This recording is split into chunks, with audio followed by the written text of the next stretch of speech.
Good afternoon students. Chandigarh career group के YouTube channel पर आपका स्वागत है। मेरा नाम है संदीप और हम आज सीएपीएफ के पेपर की बात करेंगे कि सीएपीएफ का जो आज एग्ज़ाम हुआ है उसमें मैथ्स रीजनिंग के किस टाइप के क्वेश्चन थे, उसके आंसर की के बारे में बात करेंगे। तो आज के पेपर में टोटल हमारे पास 16 क्वेश्चन थे। मैथ और रीजनिंग के मिलाकर 16 क्वेश्चन आए थे। तो पहले क्वेश्चन में क्या बोला गया है कि किसी स्टॉक एक्सचेंज के अंदर क्या हुआ, स्टॉक क्लियरेंस सेल है कोई, उसके अंदर क्या होगा 40% का डिस्काउंट दिया जा रहा है और 25% उसको लॉस हो रहा है और एमआरपी दे रखा है हमें 2000 रुपये। अगर एमआरपी 2000 रुपये है तो मुझे पता है कि मेरा जो सेलिंग प्राइस होगा वो 40% डिस्काउंट के बाद 1200 हो जाएगा और 1200 अगर सेलिंग प्राइस हो गया और 25% का अगर उसको लॉस हो रहा है तो इसका मतलब कॉस्ट प्राइस 1600 रुपये रहेगा। तो फर्स्ट क्वेश्चन का आंसर आपके पास सी ऑप्शन आ जाएगा। तो फर्स्ट क्वेश्चन का आंसर होगा सी ऑप्शन। सेकंड क्वेश्चन के ऊपर चलते हैं। कहता है राज और उसके फादर की बात की गई है कि राज और उसके फादर की एवरेज एज 45 साल है, तो उनकी टोटल एज हो जाएगी 90। और अगर टोटल 90 हो जाती है और फिर बोला है कि राज की एज से उसके फादर की एज डबल है, इसका मतलब राज की एज है 30 और उसके ग्रैंडफादर की एज जो है वो उसकी एज की 3 टाइम्स है, मतलब ग्रैंडफादर की एज है 90। तो इस क्वेश्चन का आंसर हो जाएगा सेकेंड ऑप्शन बी, 90 ईयर्स इस क्वेश्चन का आंसर है। तीसरे क्वेश्चन के ऊपर चलता हूँ मैं। फिर अगला क्वेश्चन कुछ ऐसा है, the smallest number which when added to 10,000, 10,000 में कितना ऐड करें कि नंबर इन सभी से डिवाइड हो जाए। 10,000 में कितना ऐड करें कि वो नंबर इन सभी से डिवाइड हो जाए। तो जैसे मेरे पास ये एक बच्चे का पेपर है, उसने ट्राई भी किया इसको सोल्व करना। तो इन सभी का 20, 24 और 30 का एलसीएम आया 120 और 120 एलसीएम आया और 120 से जब डिवाइड किया 10,000 को, तो यहाँ पर आपके पास जो बचेगा लास्ट में रिमाइंडर बचेगा वो आपके पास 40 आएगा, रिमाइंडर आपका 40 आएगा। तो जब रिमाइंडर 40 आएगा तो हम क्या करते होते हैं, 10,000 में से 40 माइनस करेंगे और 120 ऐड करेंगे। ओवरऑल अपने कह सकते हैं कि 10,000 में हमने 80 ऐड किया है। तो 10,000 में जब 80 ऐड करेंगे तब अपना आंसर आ जाएगा, सी ऑप्शन आ जाएगा कि हमने 80 ऐड करना है। तो 10,000 में जब हम 80 को ऐड करेंगे तो हमारे पास आंसर आएगा 10,080, जो इन सभी से डिवाइड होएगा। तो इस क्वेश्चन का आंसर सी है। इस क्वेश्चन को अपने ऑप्शन से भी कर सकते थे कि डायरेक्ट ऑप्शन ऐड करके देखें, तब भी अपना आंसर आ सकता है। जैसे 10,000 के अंदर हम 120 ऐड करेंगे तो जो भी नंबर बनेगा वो 3 से डिवाइड नहीं होगा, पहला ऑप्शन कैंसिल हो गया। उसके बाद 10,000 के बाद जब 800 ऐड करेंगे तो 10,800 हो गया। अब 10,000 के बाद ऐसा तो है नहीं कि सीधा 800 ऐड करने के बाद कोई नंबर आए इन सभी से डिवाइड हो, क्योंकि मुझे पता है हर एक 120 ऐड होने पर कोई ना कोई नंबर ऐसा आता है। तो 800 ऐड करने की ज़रूरत पड़ेगी नहीं इतना बड़ा नंबर, और जैसे ही 80 ऐड करोगे आपका आंसर आ जाएगा, सी ऑप्शन इसका आंसर हो जाएगा। तो ये था हमारा थर्ड क्वेश्चन। उसके बाद फोर्थ क्वेश्चन की ओर चलते हैं। फोर्थ क्वेश्चन में क्या बोला गया, सपोज दी nth टर्म आपको दे रखी है और 20 टर्म्स का सम करना है। तो ठीक है, 1 को 20 बार ऐड करोगे तो 20 आएगा, 20 हो जाएगा प्लस। उसके बाद n/2, यहाँ पर n को जब 20, यहाँ पर 1/2 तो बाहर लिख लेना, ये n/2 का 1/2 तो हम साइड में लिख देंगे और समेशन n का फॉर्मूला लगाएंगे नेचुरल नंबर के सम का। n नेचुरल नंबर के सम का फॉर्मूला होता है n इंटू n प्लस 1/2। उसमें n की जगह 20 पुट कर देंगे और आपको कुछ ना कुछ मिलेगा। और उसी तरीके से 1/2 साइड में लिखकर n स्क्वेयर का भी फॉर्मूला लगा देना, समेशन n स्क्वेयर का, n into n plus 1 by into 2n plus 1 by 6 formula. और n की जगह 20 पुट करोगे तो आपको 20 प्लस 105 प्लस उसके बाद 1435 कुछ ऐसा मिलेगा आपको। तो इन सभी नंबरों को ऐड करोगे तो 1560 आपके पास आंसर आ जाएगा। क्वेश्चन नंबर 5 आपके पास, कोविड। कोविड से पूछा गया कितने वर्ड बनेंगे, 5 लेटर है यहाँ पर, पाँचों को अरेंज कर दो फैक्टोरियल 5 से, और फैक्टोरियल 5 का मतलब 120 आपका आंसर आ जाएगा। नेक्स्ट क्वेश्चन की ओर चलते हैं। तो हमारे अभी तक 5 क्वेश्चन हुए हैं। उसके बाद ये क्वेश्चन है, कहता है एक शॉपकीपर है 2 डिस्काउंट देता है, मतलब 100 रुपये की कोई चीज़ थी, 100 रुपये की कोई चीज़ थी, उसके ऊपर 2 डिस्काउंट दे दिए। 100 की कोई चीज़ है, पहले ना 10% का डिस्काउंट, मतलब इसको मैंने 9/10 कर दिया मल्टीप्लाई में। उसके बाद 5% का डिस्काउंट, मतलब इसको मैंने 95 यहाँ पर लिख देते हैं अपने, 95/100 कर दिया। और फिर उसके ऊपर 20% जीएसटी लगाता है। 20% जीएसटी मतलब 120/100 मतलब 6/5। और जब आप इसको सोल्व करोगे इस पूरे को तो आपको मिलेगा 102.6। तो इसलिए आपका आंसर आ जाएगा 2.6 मोर आ जाएगा। तो क्वेश्चन नंबर 20 का आंसर बी ऑप्शन है। क्वेश्चन नंबर 21, कंपाउंड इंटरेस्ट का सीधा सीधा क्वेश्चन है कि 5% difference of simple and compound interest आपको दे रखा है 5%, 2 सालों का 250। तो हम एक बार 5% के अकॉर्डिंग जो है 5% के अकॉर्डिंग प्रिंसिपल मान लेंगे 400 रुपये, क्योंकि 5% का मतलब होता है 1/20 सॉरी 1/20।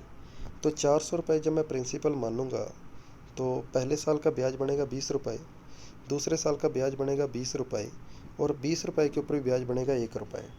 तो ये जो 1 रुपये जो है ना, ये जो हमारे पास 1 रुपये है, इसकी वैल्यू क्वेश्चन में दे रखी है। एक की जो वैल्यू है, इस 1 की जो वैल्यू है वो हमें 250 दे रखी है। तो पूछा गया 400 की वैल्यू क्या होगी। तो 1 यूनिट अगर 250 के बराबर है तो 400 यूनिट अपनी हो जाएगी 1 लाख के बराबर। तो क्वेश्चन नंबर 21 का आंसर जो है फर्स्ट ऑप्शन आ जाएगा, फर्स्ट ऑप्शन हो जाएगा इसका आंसर 21 का। नेक्स्ट क्वेश्चन की ओर चलते हैं। फिर कह रहा है कि how much water to be added to 75 ml of alcohol, कि 75 ml अल्कोहल के अंदर कितना वाटर ऐड करें कि अल्कोहल 25% रह जाए। 25% अल्कोहल रह जाए मतलब एक पार्ट अगर अल्कोहल का हो गया तो बाकी के 3 पार्ट वाटर के हो जाए, और एक पार्ट मुझे पता है 75 ml के बराबर है, तो 3 पार्ट किसके बराबर हो जाएंगे 225 ml के। तो क्वेश्चन नंबर 22 का आंसर बी ऑप्शन सही है। नेक्स्ट क्वेश्चन की ओर चलते हैं। ये क्वेश्चन एक और है मेरे पास यहाँ पर। क्वेश्चन में क्या बोला गया, कहता है किसी नंबर का 35% जो है 416 के बराबर है। 416 ज़्यादा है उसके 27% से, मतलब 35% और 27% का अगर मैं डिफरेंस देखता हूँ ना तो 8% का बनता है। और 8% अगर मेरा 416 के बराबर है तो 1% मेरा बराबर हो जाएगा 52 के। और अगर 1% 52 के बराबर हो गया तो जो मेरा नंबर 100% है वो 5200 के बराबर हो जाएगा। तो इस क्वेश्चन का आंसर आ जाएगा फर्स्ट ऑप्शन 5200। उसके बाद नेक्स्ट क्वेश्चन, ये क्लॉक वाला क्वेश्चन है। फॉलोइंग फिगर में show the image of clock plane mirror, image बतानी है इसकी। फिलहाल इसके अंदर जो टाइम दिख रहा है आपको 2:35 दिखाई दे रहा है, 2:35। और हमें इसकी इमेज निकालनी है तो 11:60 में से इसको माइनस कर दो, 11:60 में से इसको माइनस कर दो, इसकी इमेज आ जाएगी। तो 60 में से 35 को माइनस किया 25 आ गया, और 11 में से 2 को माइनस किया तो 9 आ गया। तो 925 इसका आंसर हो जाएगा 925। और 925 आपके पास चौथा ऑप्शन है यहाँ पर 925। ये इस क्वेश्चन का आंसर हो जाएगा। नेक्स्ट क्वेश्चन की ओर चलते हैं। नेक्स्ट है 8 मेटेलिक बॉल है 1 सेंटीमीटर की, और 8 बॉल को जब मिलाएंगे तो मुझे पता है कि 1 का क्यूब करके जब हम 8 बॉल मिलाएंगे तो हमारे पास टोटल 8 यूनिट आएगा। 8 यूनिट मेरे पास उसका वॉल्यूम आएगा, एक बॉल का 8 गुना। फिर कहता है कि इसी की जब मैं नई बॉल बनाऊंगा तो मुझे पता है 2 का क्यूब है, तो 8 छोटी छोटी बॉलें मिलाने पर 2 सेंटीमीटर की एक बड़ी बॉल बनेगी, क्योंकि 2 का क्यूब होता है 8। और 2 सेंटीमीटर की अगर एक बॉल बनेगी तो उसका डायमीटर क्या हो जाएगा 4 सेंटीमीटर हो जाएगा। तो क्वेश्चन नंबर 101 का आंसर आपके पास सी ऑप्शन होगा। क्वेश्चन नंबर 102, ये इनकम और खर्चे के ऊपर क्वेश्चन है। 7 और 10 इनकम का रेशियो है, तो यहाँ पर आ जाएगा 7x माइनस 2y,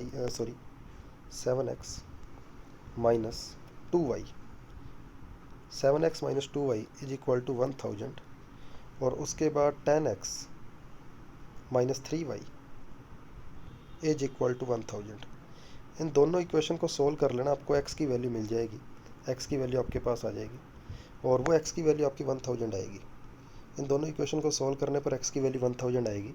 आपको इनकम b की बतानी है तो 10 इंटू 1000 कर देना, 10,000 आपके पास आंसर आ जाएगा। क्वेश्चन नंबर 102 का आंसर होगा बी ऑप्शन। उसके बाद ये क्वेश्चन टाइम एंड वर्क से आया गया है। ए और बी किसी काम को 20 दिन में करते हैं, बी और सी किसी काम को 30 दिन में करते हैं, और ए और सी मिलकर 24 दिन में करते हैं। टोटल काम हमारा 120 हो जाएगा। और तीनों मिलकर ये एक दिन में 5 पिलर बनाएंगे, दूसरे एक दिन में 4 पिलर बनाए, सॉरी 120 में जब 20 का डिवाइड करेंगे 6 पिलर बनाएंगे।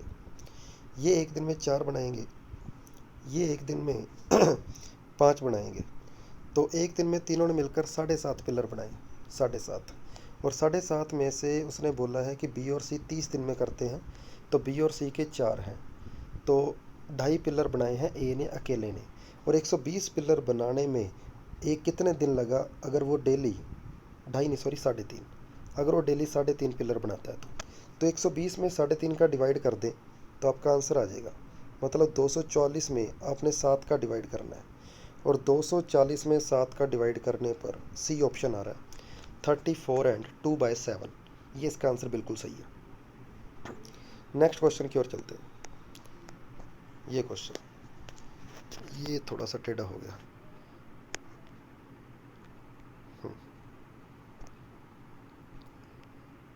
कहता है एक ट्री है, a tree is at present एक ट्री है एट प्रेजेंट 9 फीट टॉल है, और हर एक साल उसकी ग्रोथ जो है 1/9 बढ़ती है। तो 3 साल बाद उसकी ग्रोथ पूछिए क्या होगी। तो पहले कितनी है, पहले उसकी ग्रोथ क्या 9 है, 9 दे रखी है। पहली बार 1/9 बढ़ेगी मतलब 10/9 से मल्टीप्लाई कर देना। दूसरी बार फिर 1/9 बढ़ेगी मतलब 10/9 से फिर मल्टीप्लाई कर देना। और तीसरी बार फिर 1/9 बढ़ रही है मतलब 10/9 से फिर मल्टीप्लाई कर देना। और 3 बार जब 10/9 से मल्टीप्लाई करोगे तो आपको इसका आंसर मिलेगा 12.34। सेकंड ऑप्शन आपको इसका मिल जाएगा 12.34। फिर कहता है अगला क्वेश्चन आपके पास है कि मार्च के अंदर अगर 1 मार्च को संडे है तो अगले साल 1 फेब को क्या होगा। एक दिन कम हो जाएगा, सैटरडे आपका आंसर आ जाएगा। इस क्वेश्चन का आंसर सी ऑप्शन हो जाएगा। नेक्स्ट क्वेश्चन की ओर चलते हैं। नेक्स्ट क्वेश्चन कह रहा है कि ए बी सी कोई बिजनेस स्टार्ट करते हैं 7,000, 8,000 और 12,000 में, और 20,000 का बी को अगर जो प्रॉफिट है 3200 है तो टोटल प्रॉफिट क्या होगा। तो टोटल रेशियो मेरे पास आ गया 12, 8, 20 और 7, 27। तो 27/8 इंटू 3200, ये आपका आंसर हो जाएगा। तो 3200 को 8 से मल्टीप्लाई किए 400, और 27 इंटू 4 आपके पास 108 होता है, और 108 से आपका आंसर डी ऑप्शन हो जाएगा। तो शायद मेरे हिसाब से सारे क्वेश्चन पूरे हो गए, एक बार चेक कर लें। 1, 2, 3, 4, 5, 6, 7वां क्वेश्चन ये था, 8वां क्वेश्चन ये है, 9वां, 10वां, 11वां, 12, 13, 14, 15, 16। ठीक है, तो ये था आपका CAPF का पेपर। एक बार सभी जने चेक कर ले। 16 के 16 क्वेश्चन बिल्कुल करेक्ट हैं, कोई करेक्शन की गुंजाइश नहीं है इसके अंदर। Thank you students.